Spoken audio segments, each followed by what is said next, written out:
Magmula nang magretiro, ang ating pambansang kamao at 8th Division World Champion Manny Pacquiao ay tila ba nilalamon at sinasakop na ng mga Hapon ang sa pagkaubos ng ating mga mandirigmang boksingerong Pinoy sa mundo ng pagkikipagbugbuggan.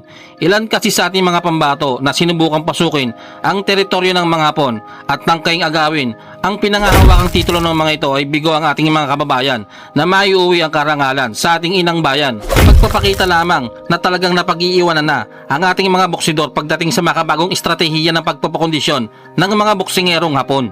Isa na kaya itong indikasyon na dapat na ba nating pag-ibayuhin ng training at ilagay sa mataas na antas at kwalifikasyon ng pagsasanay ang ating mga mandirigmang Pinoy nang sa gayon ay hindi naman tayo magmukhang talunan, luhaan sa mata ng ibang lahi sa sports na pangpalakasan na minahal ng ating mga kababayang Pinoy boxer na nangangarap na balang araw ay maging isang ganap na world champion sa buong mundo at makilala ang lahi ng mga Pinoy sa larangan ng pakikipagsuntukan sa ibabaw ng parisukat na lona. Kaya naman dahil dyan ay tila ba minamalit na tayo ng mga Hapong ito ang lahi ng mga mandirigmang Pinoy na kung dati-rati ang mga lahi lamang ng mga Meksikano at Pinoy ang siyang nagsasalpukan sa ibabaw ng parisukat na lona. Samantala ngayon ay unti-unti na nga po tayong nauungusan ng mga Hapong ito pagdating sa sports na minahal ng ating mga kababayang Pinoy. Subalit ganun pa man mga idol, sa kabila ng mga pagkatalo at kabiguan ng ating mga kababayang mandirigmang Pinoy ay may isang natatanging Pinoy ang talaga namang pumutol sa paghahari ng mga Hapong ito na talaga namang ikinagulat ng bansang Japan at maging ang halimaw ng Japan na si Naoya the Master Inoue. Ito nga ay ang tinuguri ang El Gringo ng Philippine Boxing at tubong bukid ng Davao City na walang iba kundi ang kasalukuyang WBC minimum weight champion na si Melvin Jerusalem na kasalukuyang lumalaban sa 115 pounds minimum weight category. Subalit bago naging world champion ang bida nating kababayan ay dumaan din ito sa napakadaming butas ng karayom kung saan ay nabigo itong manalo at maiuwi ang una sana niyang titulo kontra sa Puerto Rican boxer na si Oscar Collazo. Shot to the body. Another good body shot. Good shot. Good shot there. I think that.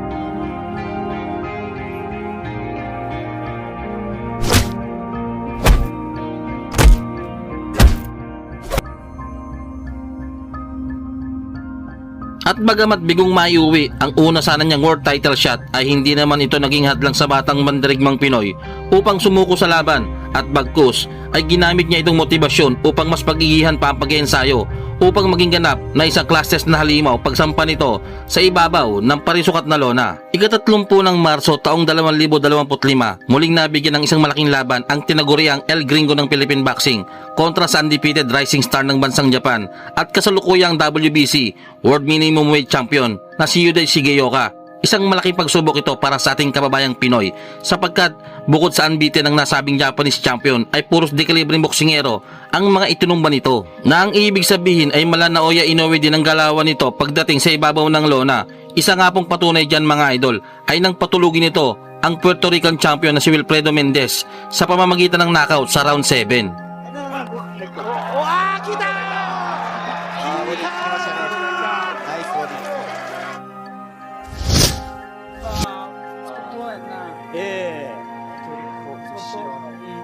Kung susumahin ay lahat na siguro ng advantage ay nandito na sa Japanese champion sapagkat ang kanilang bakbakan ay magaganap sa bansang Japan. Kaya naman upang maiuwi ng ating kababayan ang minimiting titulo ay kailangan itong patulugin sa ibabaw ng lona itong si Yuday Shigeoka.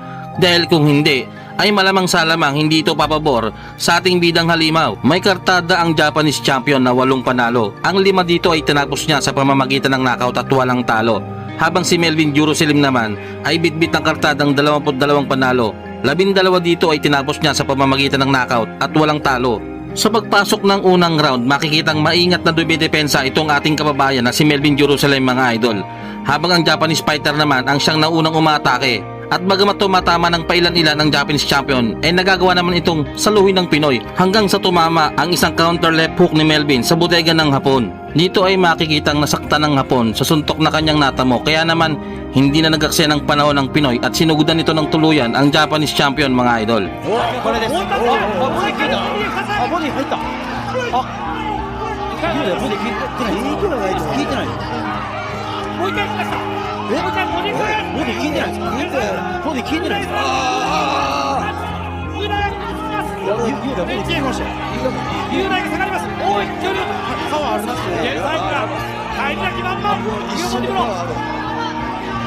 上では上でちょっとそれを切りました。さあジェルサレムモーディ2つ徹底的に出てきます。危ない。これで効いてますフェイね。ントから時間あと30秒。チャレンジャージェルサレム。 Sayang yung unang round na yon mga idol dahil buntik na sanang ma-upset ng Pinoy ang batang Hapon. Pero dito ka rin bibili kay Shigeoka mga idol dahil makunat din talaga ito at hindi rin basta-basta magpapatalo. やっぱ攻め込みが24戦21勝3敗21勝のうち12の KO 勝ちが低いけど出ております効いてますね。はい。あ、そうですか。 Round 2, ramdam ni Melvin Jerusalem ang pressure na kanyang ibinigay sa Hapon. Kaya naman sa pagkakataong ito ay siya naman ang madalas na umatake sa Japanese champion. Madalas ang bitaw niya ng 1-2 combination then counter. Pero hindi nagkapatinag ang Hapon at sinasabayan nito ang galaw ng Pinoy fighter. チャンピオンの返り咲き狙っているジェルサレム。おっと。これ多分ね、あー、上だ。踏み込んで。右は軽くボディへ。そしてまた右にそのコンスタントに打ってるってことは、距離感を作れてるからってことなんです。なるほどなるほど。だから距離が合わない右を使います。左はプラー取っていません。時は全然ジャブも出せないんです。いきなり出てきました。ノーモーションのジャブ。やりました挑戦者。また右のボディへストレート。あの右ボディがちょっとやらしいんですよね。これ怖い。あれ一発一発、まあ当たらなくても当たっても、だんだんと相手の体に触れてることによって、こんな軽いフェイントから危ないでしょ。試合になるのか。熱い試合になっていきそうです。いや、あ、いいジャブ。いや、伸びる伸びる。言うなよ。言うなよ。 Sa pagpasok ng round 3 ay dito na nagsimulang umatake ang Japanese champion mga idol.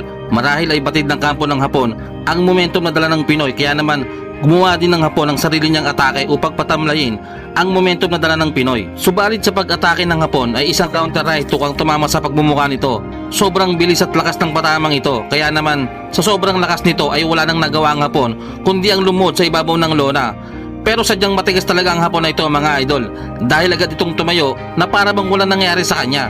いけますよ。はい。ただ慌てないことですよね。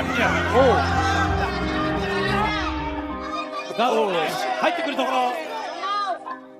左で引っ掛けるような。 Natapos ang round 3 nang hindi na knockout ng ating kababayan ang Japanese fighter.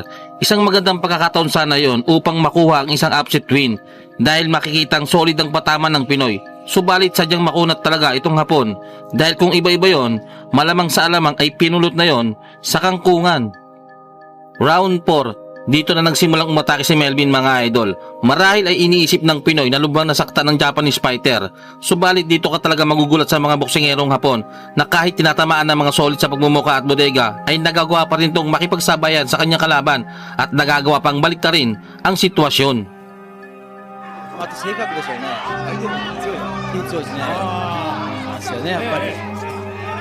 ちょっとなんかしゃくりバリのような感じでポンポンと出してみます。どうだ。今度は後ですね、逆に。逆に狙いました。合わせてみます。合わせてるのかたまたまあったのか。出した。また後ですね。今の途中でやめましたけど、右行って打ち落とされました。いいボディ。いいボディ。浮いた。浮いた。下です。右打って。どうしたんですかね。躊躇したんでしょうか。距離合わない。でもあれ必要ですよ。もう一回行く。もったいなかった。後頭部だとナビッパンチとなっています。Round 7, tila ramdam na ng Hapon na unti-unting nasasaktan ng Pinoy sa mga suntok na binibitawan niya. Dahil kung mapapansin mga idol, sa tuwing bibira sa bodega ang Hapon ay napapatras ang pambato nating Pinoy. これでジェイサルが来るんですよね。みたいなね。どうだ。相打ちか。これは届きません。当たらないと全くの体に届きました。これは届きました。後も立ちないんで。そうですね。非常に綺麗な、もう左左。左左ですよね。無理してるかもしれません。先に行った方がいいです。今度左です。積極的にこうものすごい境界線をお互いに踏み込んでいます。いいボディ。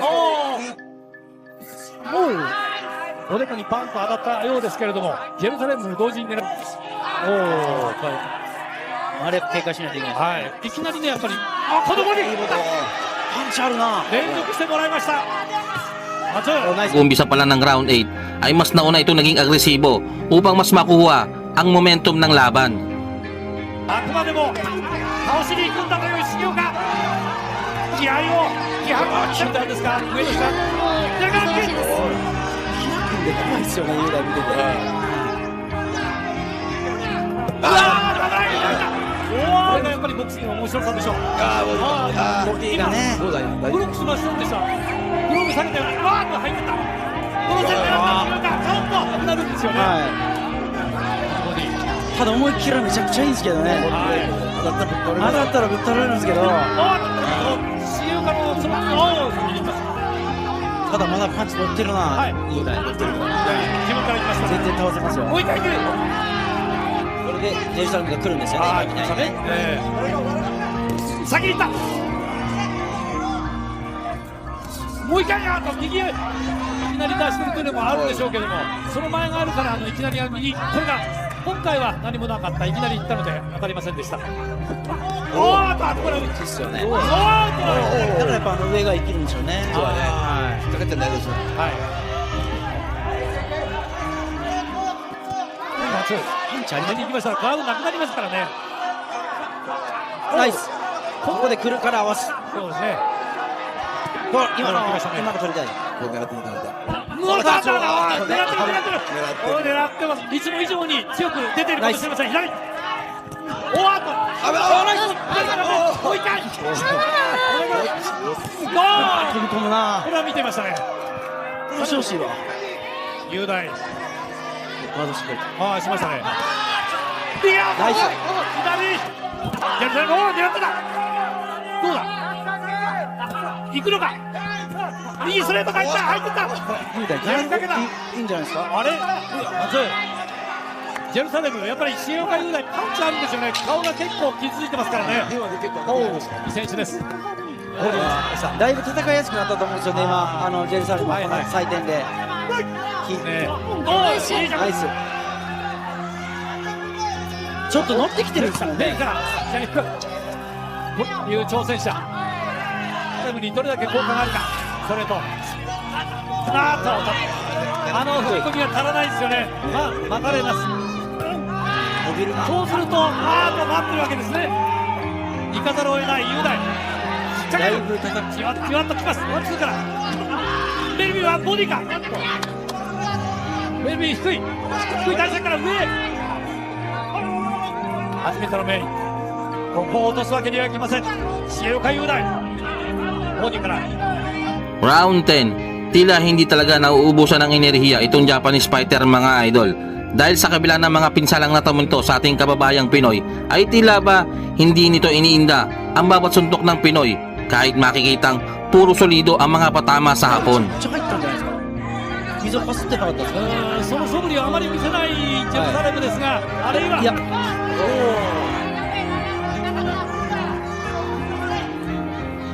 雄大は先に手を出しました。緩急をつけます。雄大ボディ。ボディの返しが来ました。ジェルサレム。カウンター。今度右。ちょっとオープン気味のパンチになってしまいました。踏み込まれています。ボディ。いやボディ効いてるぞこれ。なんかボディ。またボディ。ちょっと近かったですね。はい。ガードを上げて近づいてボディ入れたい。先に行ってる。雄大ボディ入れる。このジェルサレムすごいところ内山さん、カウンターも待ってること。いけいけいけか。ボディ一発返してきます。パンチ浴びながらも我慢してこのジェルサレムカウンターをいきますね。あれだから多分ジャッジの心象よくなりますよね。やりづらいですよねこれでも。ナイスボディ。雄大はですね先に立ち上がりまして、もうこのあと2ラウンド乗り越えられたらちょっと痛いですよ雄大。もう最後の1個はね頑張れるんでね。このラス前のラウンドが一番やる気満々です。もうなんとか逆転劇、逆転 KO を狙っています重岡雄大。話がここ、力入れねばならないラウンドです。Round 12. Dito na magkakasukutan ng lakas. Matira na matibay, kumbaga. Ubusan na talaga to ng lakas. Pero matibay talaga itong Japanese champion, mga idol. Dahil sa kabila ng mga pinsalang natamo nito sa Pinoy, still nakikipagpalitan pa rin ito ng pagbumuka sa ating kababayan. いいよ行くのか行くのか大丈夫。メルビンも待っています。それもとにかく倒さねばかなりきついことは間違いありません。ボディナイス。おー右の惜しいだ大になるかもしれませんね。急に相手使う。ねはい。ただ雄大も倒される可能性ありますけど、一気満々もう左ストレート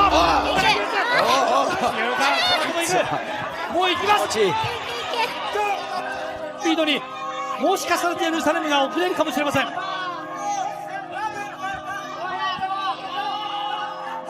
いく左あと1分心配だな。あと1分です。11ラウンド目一番厳しい。とにかくナイスいいタイミングもう一回打ちます。打たれた9ラウンド無題倒しきれるぞ。もう一回詰めていく。おおおおおさらにいきます。もう一回これはタイミングを出します。先に来ました。パンチを繰り出し続けます。しかも力の強いパンチを打ちます。もう一回いった。メルビンも必死です。逃げ切ろうという体勢で面白いけどあと数秒。応援してる方は疲れる。距離がちょっとありすぎます。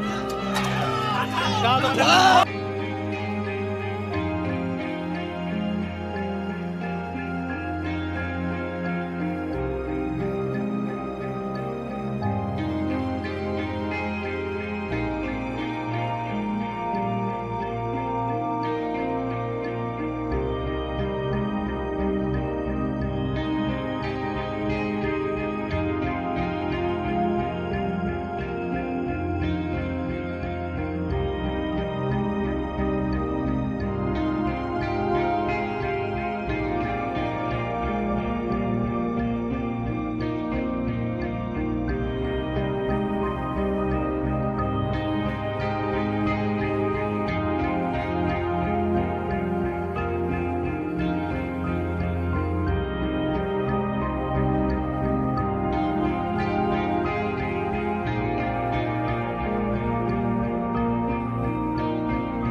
December 1998, naging WBC Flyweight Champion, si 8 Division World Champion at pambansang kamao Manny Pacquiao. Nang talunin niya ang Thailand boxer na si Chachay Sasakul, via knockout sa round 8. Ito rin ang unang world title na nakuha ni Manny Pacquiao sa kanyang professional boxing taong 1999. Ito ang ikatlong pagdepensa ng ating pambato sa kanyang titulo kontra sa undefeated Thailand boxer na si Bonsai Sangsurat o mas kilala bilang 3K Battery. Subalit bago nga magsimula ang laban ay tinanggal na kay Manny Pacquiao ang WBC World Title dahil lumampas ito sa timbang na 112-pound catchweight limit sa flyweight. Ito yung mga panahon na masyado nang malaki si Pacquiao sa division na ito. Subalit sa kagustuhan na madepensahan ang hawak na titulo ay nagbawas ito ng timbang bago ang laban, dahilan upang madrain ng gusto ang katawan nito. Dahil dyan ay lubang naapektuhan ang galawan ni Pacquiao, maging ang katawan nito ay bumaba ang stamina. At dahil alam ng katunggali na nagbawas ng timbang ang ating kababayan, hindi na nagsayang ng oras ang Thailand boxer at ang bodega ni Pacquiao ang pinuntirya nito hanggang sumabagsak ito sa round 3 at hindi na makatayo. Samantalang 8 buwan ang makalipas matapos maagaw kay Pacquiao ang WBC World Flyweight ay dinipensahan ito ni Bonsai Sangsurat kontra sa ating kababayan na tubong Mandawi Cebu na si Malcolm Eagle Eye Tunyakaw. Ito ang unang laban ni Tunyakaw sa world title at unang laban sa labas ng bansa na may record noon na 11 wins with 6 knockout at walang talo. Bago nga ang laban ay sinasabing underdog ang ating kababayan. Masyado pa raw itong hilaw para lumaban sa world title. Dahil kung si Pacquiao nga daw ay hindi umubra siya pa kaya. Subalit mukhang nagkamali ang mga taga Thailand na maliitin nila ang Pinoy Southpaw. วันตะครับและนี่เป็นการป้องกันเข็มขัดครั้งที่2ครับ เพราะจริงๆเป็นมวยซ้ายนะครับ ขาดวันนี้นะครับก็ทีมงานของยอดมวย 2,000 ก็ให้ข่าวกันเต็มที่เลยนะครับ น่ารวดเลยครับน่าสนใจตรงนี้ครับ วันนี้เป็นนักมวยที่น่าสนใจมากนะครับ แล้ววันนี้ข้อมูลต่างๆนะครับต้องขอบคุณ นี่เป็นยกแรกนะครับ เราจะเห็นว่าของเรานั้นเล็กกว่าเตี้ยกว่านะครับฉะนั้นเน้นไปทางวงในนะครับถ้าต่อยวงนอกจะเสียเปรียบมันข้อมตุนเก่าเพราะว่าเขายาวกว่าเราดูเหมือนว่าแผนการชกทางเทรนเนอร์ของเม็ดเงินครับก็ให้เขาคิดว่าควรจะหนักกับการเข้าออกนั้นค่อนข้างเร็วทีเดียวนะครับ รบเดิมพันแชมป์โลกนะครับนักมวยชาวฟิลิปปินส์นี่เฉพาะสถาบันหลักๆ เท่านั้นนะครับก็มีทั้ง WBC WBA นี้กลับไปครับ แล้วก็การเดินทางมาครั้งนี้เพื่อต้องการล้างแค้นแทนแมนนี่แพ็กเกียวครับที่เสียเข็มขัดเส้นนี้ให้กับ 233 ที่เวทีโมราดำเนินนะครับก็วันนี้นะครับเสือเหลืองนักเขียนมวยโลกก็วิจารณ์ว่าเม็ดเงินนี่ จะดักด้วยหมัดซ้ายครับยับขวาหรือซ้ายตรงของเขา มาดูวันนี้แล้วก็เป็นมวยที่อันตรายนะครับ10 ครั้งแต่ว่าของเรานี่ต้องชนะนะครับ นี่เป็นยกแรกครับดูเหมือนว่าแชมป์ของเราครับเป็นเงินพยายามจะเน้นไปที่เป้าใหญ่คือลำตัวนะครับ ขึ้นไปเรื่อยๆนะครับเป็นแชมป์รุ่นไฟเวทที่ชกแฟนมวยชื่นชอบโดนซ้ายของ ครับ ในบนเวทีนะครับแล้วก็ 29 ครั้งนะครับที่นักมวยไทยคลิปชกลำบากนะครับแล้วก็ยาวด้วยเม็ดเงินต้องตัดตั้งไปก่อนนะครับต่อยให้ขาตายเบียดอีกเดินติดไปเรื่อยนะครับเม็ดเงินที่ชกกันมาคู่แรกนะครับชายเชี่ยวน้อยนี่ชิงแชมป์รุ่นไฟเวทของ WBC นะครับแมนนี่แพ็กเกียวรุ่นที่ 3 ที่ปากพนัง แม่วันนี้ท่านผู้ชมครับ มองเห็นฟอร์มของมันค่ำทุนเก่าแล้ว ผู้เสถียรแล้วก็คู่สุดท้ายนะครับเป็นคู่ที่ 29 ก็คือเม็ดเงินนะครับชิงแชมป์รุ่นไฟเวทของ WBC ชนะน็อก ครับแยบขวาแล้วก็มีจังหวะก็ดักซ้ายครับในขณะที่เม็ดเงินนั้นเป้าหลักนะครับจุดประสงค์ใหญ่ก็คือ ครับต้องขอบคุณด้วย แล้วก็สถาบันนัทพัฒน์นะครับอุดรธานีพนักงานก็ดีมากเลยทีเดียวต่อยล่างก่อนนะครับให้ขาตายวันนี้โรงแรมแอร์พอร์ตนะครับอุดรแอร์พอร์ตนี่ในเรื่องของทีมงานนะครับวันนี้ไปบนเวทีนะครับ แม่เราต้องชมเลยครับต้องชมแฟนมวยที่จังหวัดอุดรครับส่งเสียงเชียร์นี่แหละครับแรงเชียร์ข้างบนการออกตัดการแยบ เดินติดอีกนะครับมาเปลี่ยนไปเรื่อยกรรมการว่าชาวออสเตรเลียครับ ที่เปลือกตาครับเปลือกตาด้านซ้ายมีเลือดไหลออกมาแล้วครับ เดินติดอีกเดินเร็วไปเรื่อยนะครับคล้ายหมัดหนึ่งนี่เม็ดเงินนี่ต้องยอมรับนะครับเป็นนักมวยที่ไม่หนักแต่ว่าขยันเดินติดอีกขวาหมัดหนึ่งเหมือนทำคนเอาออกข้างนี้คนเงินต้องต่อยหลังมาดีแล้วนะครับพอแตกแล้วนี่ทุนากาวนักมวยฟิลิปปินส์นี่เริ่มพะวงโซนขวาของเม็ดเงินมาแต่ว่าหมัดของทุนากาวออกแล้ว ปฏิพงศ์บริษัทยางโคตานิจำกัดคุณเมธาชาติยังกุลบริษัทกินโกอิเล็กทรอนิกส์จำกัดผู้ผลิตและจำหน่าย ไหลอยู่ที่มุมแล้วนะครับติดสามเหลี่ยมโดนขวาลำตัวอีกหมัดหนึ่งเล่นไปเรื่อยนะครับการยังไม่ เครื่องเล่น DVD และ VCD ไปบนเวทีนะครับในยุคที่3คุณากาวที่โดนขวาของเม็ดเงิน11 พฤษภาที่ไบเทคบางนากทมไปบนเวทีนะครับ การป้องกันตำแหน่งครั้งที่ 2 ของเม็ดเงินถึงแม้ว่าเราจะเสียเปรียบเล็กกว่าครับสั้นกว่าแต่ว่า นี่แหละครับของเราในชกนักเบียดติดตลอดเป็นนักมวยที่ทันอกทันใจนะครับ เรื่องของแรงเชียร์กำลังใจก็ใจของเม็ดเงินเองแล้วเชื่อเหลือเกินว่าเหนือกว่ามันคว่ำตุนเก่า มากเลยทีเดียวนะครับแต่ว่าหัวเทียนบอลเมื่อไหรนะครับต้องใช้เดนโซ่ร้านเซเว่นเลเว่นทั่วประเทศเลยครับไล่ไปที่มีความเร็วแล้วตุนากาวนี่มาโดนแผนนี้ของเม็ดเงินเล่นลำตัวก่อนนะครับต้องต่อยให้งอเป็นกองเผารัชดาเดินเบียดอีกเม็ดเงินเปลี่ยนเล่นท้องเล่นพุ่งไป2 หมัดต่อยท้องเล่นลำตัวไปเรื่อยนะครับต่อยให้ขา การหลบหลีกสายตาใช้ได้เลยครับจังหวะโยกศีรษะหลบ ขาตายไปเรื่อยแต่ว่าเลือดไม่ออกนะครับทางด้านเปลือกตานะครับเปลือกตาด้านบนของทุนากาวนะครับแตกเลือดก็เป็นนักมวยสมัครเล่นออกเร็วมุมแรกนะครับติดซ้ำเหลี่ยมเล่นลำตัวอีกดุจริงๆนะครับเม็ดเงินนี่แค่เดียวถึงตัวตลอดนะครับ ที่บริเวณเปลือกตาด้านซ้ายของทุนเก่านั้นเริ่มไหลออกมาอีกแล้วต้องไล่กันหลายยกแล้วครับอย่างนี้ต้องไล่กันหลายยกครับ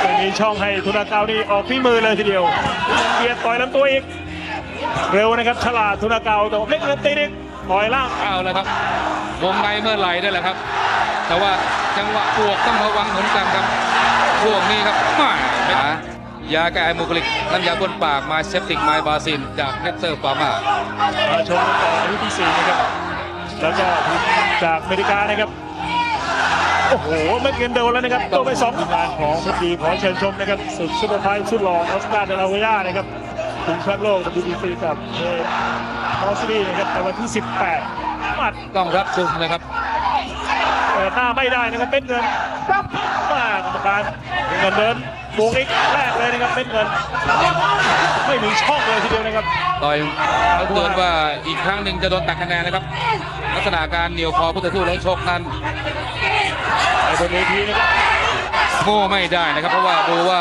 เขาต่อยสากลสมัครเล่นมานานมาก โอกาสจะโดน ออกเป็นชุดเลยนะครับทีละเก้าเด็กๆต้องระวังนะครับขวาตกไม่ได้ยกนี้ดูมีพิษสงขึ้นมาแล้วนะครับเริ่มไม่ถอยแล้วนะครับเบียดกันไม่ขวาไม่บัดกันตัวอีกมาต่อยพุงกระลำซ้าย หนักนะครับ ดูครับเขาต่อยซัด โดนซ้ายโต้พอยกหมัดได้ใช้ได้ทีเดียวน่าเป็นมวยซ้ายที่อันตรายนะครับวันท่านทีละเก้ามวยโอ้โห ท้ายลำตัวครับ โดยเฉพาะหมัดอัปคัตหมัดทุกซ้ายนั้นต่อยได้ดีนะครับเม็ดเงินต้องรัดกุมครับดูเลยครับ โดนขวาไปหมัดนะครับทุราเกาเงินต้องโดนขาหมัดนี้นะครับโดนทุกไป2หมัดแล้วนะครับเริ่มออกอาการแต่ต้องระวังเรื่องโน้มนะครับ ยื่นลำตัวให้ต่อยด้วยนะครับทุนเกาอยากจะลองของครับ มาโชว์ความระวังเหนือชั้นโดนไฟหมัดหนึ่งเกือบจะจับทางได้แล้วนะครับ3หมัดแล้วนะครับติดบูนนะครับโอ้ตลกน้ำมากที่สุดในเมืองไทยก็คือพลังก้าวกาซ่านะครับแล้วก็ ไปลำตัวได้หลายหมัดนั่นแหละครับแต่ว่าอาการของทุนเกานี่ยังไม่ออกครับแสดงว่าความแข็งแกร่งในการพิตซ้อมเข้ามาเมืองไทยเขาให้สัมภาษณ์กับผู้สื่อข่าว ใช้แล้วข้าวใหญ่น้ำหนักดีนะครับมีคุณมนูพิมพาทองเอาแฟกซิมิคอนมาชมต่อยกที่ 5 ยกต้นยกมานี่แม็กเงินต่อยเอาว่าเขาผ่านการซ้อมมาอย่างเต็มที่ครับ100 ยก ถูกแล้วนี่ชกมวยสมัครเล่นนะครับเหรียญทองถึง4 ปีเลยทีเดียวนะครับคือ10 ครั้งของบัตรทัพทุนเก่าอายุแค่ 23 แต่ของเรา 1 ปีสูงกว่าด้วยนะครับเม็ดเงิน 20 ครั้งไม่แพ้เหมือนกันน็อก11ตั้งแต่ปี 1995 ถึงกลางปี 1998 แล้วก็ชกมวยสากลอาชีพไม่เยอะก็จริง แต่ว่าไม่แพ้แล้วก็โตโยต้านะครับชมฟรีงานมาจันวันโตโยต้า3 มิติระหว่าง 20 ถึง 21 ที่ไบเทคบางนากทมแต่ว่าคืนเร็วเหลือเกินเอาขวาลำตัวอีกของเหมือนกันนะครับทุนาเกาคู่นี้ชกกันแล้วสะใจแฟนจริงๆนะครับโดยคู่นี้ชกกันใกล้ๆตลอดไม่เงินต่อยขวาอีกหมัดหนึ่งโอ้โหขวาหมัดนี้ไปหมัดหนึ่งแล้วนะครับพอต่อยพุงไปทีเริ่มออกอาการ2 หมัดทำเท่างอเหมือนกันนะครับมาเป็นชุด แม็กเงินก็พยายามจะเน้นนะครับเน้นไปที่หน้าท้องนานๆจะขึ้นบนครับแต่ว่าทุนเกาก็ยังไม่ออกอาการเท่าไหร่ครับ ๆนี่นะครับช่อง7 สีถ่ายทอดสดที่สนามมวยชั่วคราวนะครับขึ้นศรีเมืองอุดรธานีโดยมีทุจีบ็อกซิ่งโปรโมชั่นนะครับ กองทวีบริษัท PN จ็อบไทยคุณเกษม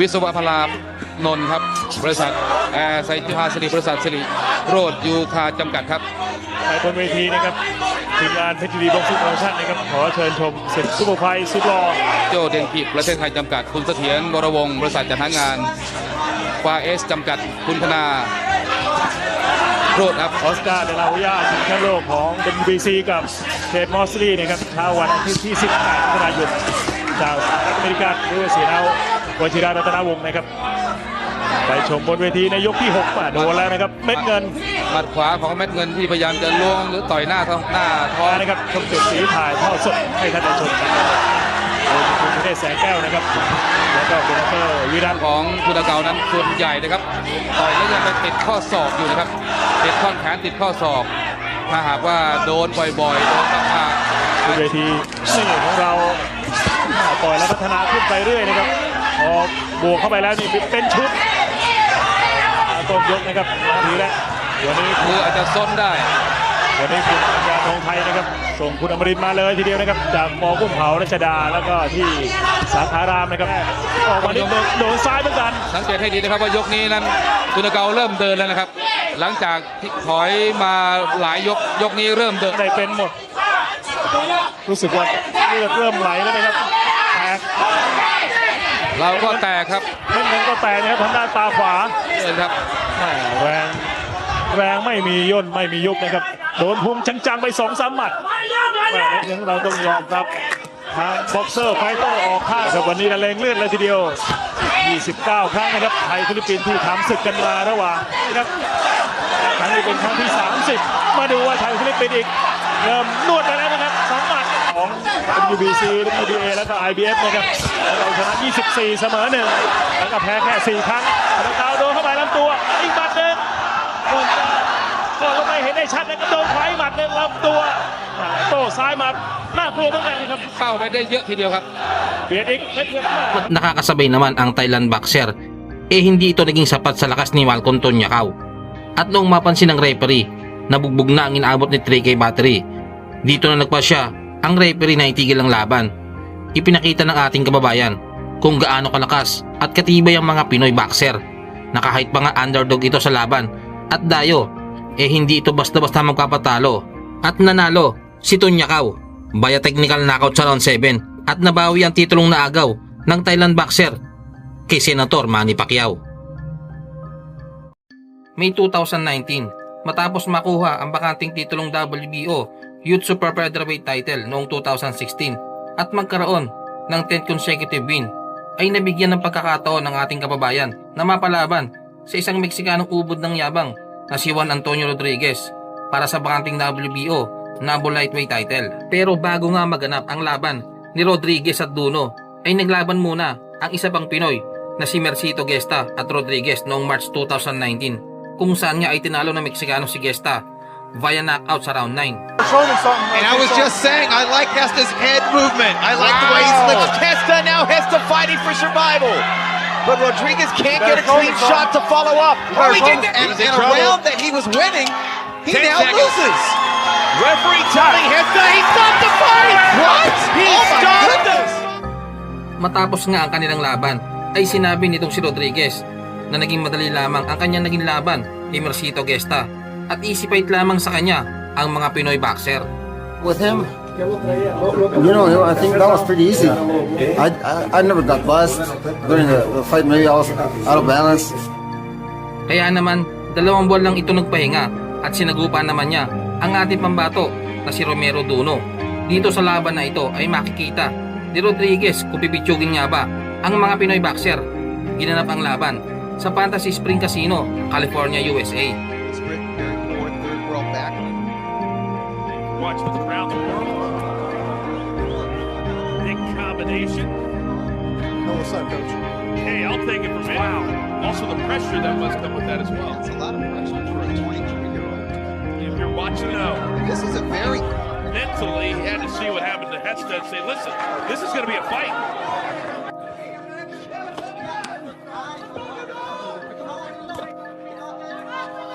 Side 20. not only are the skin. A lot have been thrown. Rodriguez is the busier of the two, and he's landing a lot. Duno landing at a slightly speaking in those opening 2 rounds was Rodriguez. Power punches in round 3 look like this. Higher connection. Inside a minute into a slugfest. Who does it benefit? I think it benefits the veteran. I think it benefits Rodriguez. He's used to fighting hard. Vision of Rodriguez's left eye makes him open for big right hands. Maybe Duno can turn this fight around.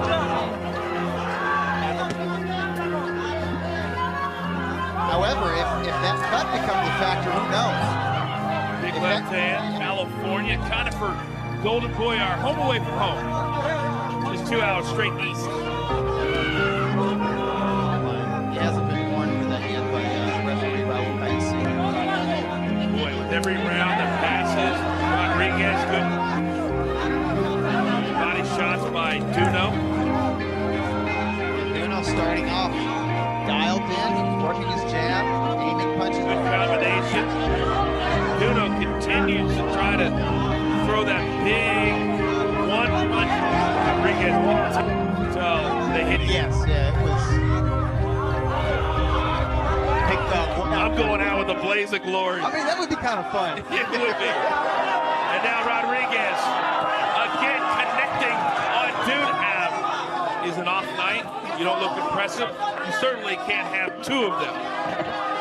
Rather serious punishment. And here's the thing, with Rodriguez, you can't take a break.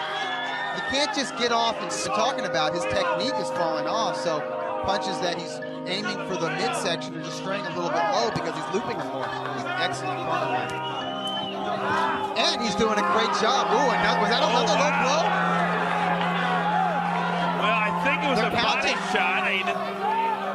Okay, they're going that a knockdown. I think maybe Rodriguez thought that it was a low blow. Big right hand from Duno. He gets. Can Rodriguez survive this 8th round?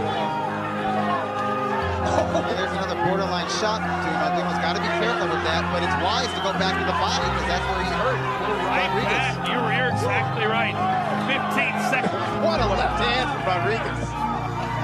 This guy is so tough. Rodriguez is fighting with a sense of urgency now. That left eye is getting worse, and he was hurt to the body in that previous round. Oh, Duno. Now he's showing us on his warrior's heart, his spirit, his character. He was losing the fight.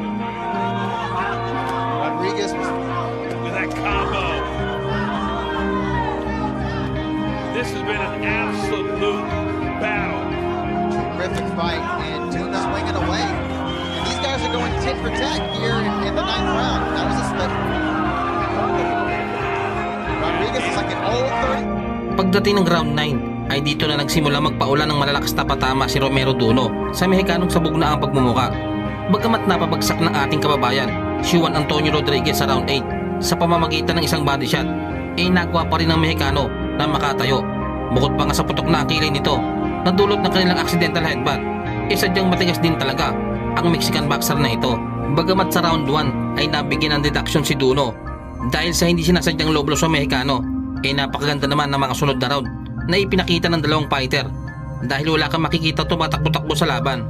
Pero sa bandang huli ng round ay dito na mas nanaig ang ating kababayan, pero bilib ka rin sa tibay at lakas nitong si Rodriguez dahil sa kabila ng sugat nito sa kilay at dugo ang muka ay lumalaban pa rin ito ng sabayan.